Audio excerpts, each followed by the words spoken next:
Hoy, guys, yung buto-buto nyo. Kasi video-video eh, hindi naintindi sa buto-buto.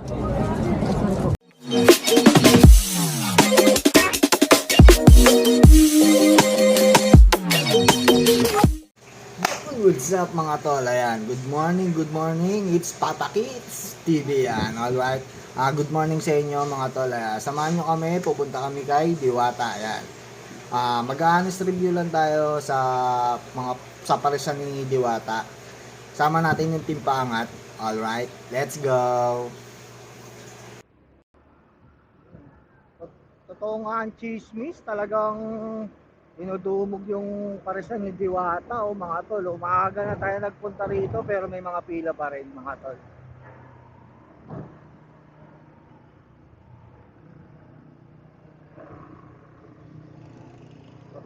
Totoo nga ang chismis, talagang pinipilahan si Diwata mga tol.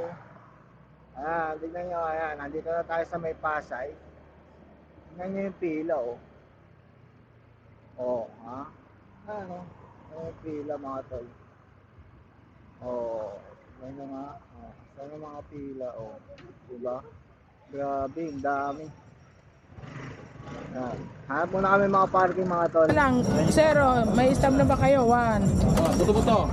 2, dalawang Paris Obrelo. Yung second time doon ng pila, Opo. Ayun, 50. dapat maglalagay kayo barato lang. Mayroon na po dyan, oh. Kaya naka-line na nga po.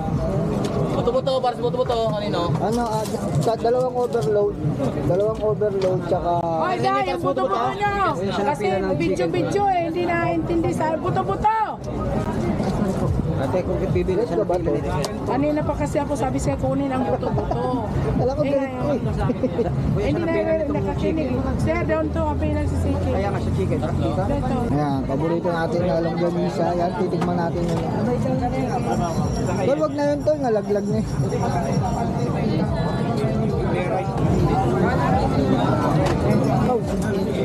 Ito yung overload nila, no? Ito yung overload. Ito yung longganisa nila. Ito, overpatig.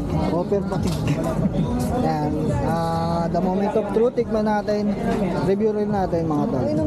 Let's go. Mga Marcelo talaga hindi po pwede to. Mga Marcelo,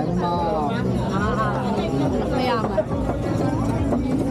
pero kung tutuusin, yung longganisa palagay mo 40. 40 bawat isa, 80. Tapos kanin, 10, ay only rice. Diba?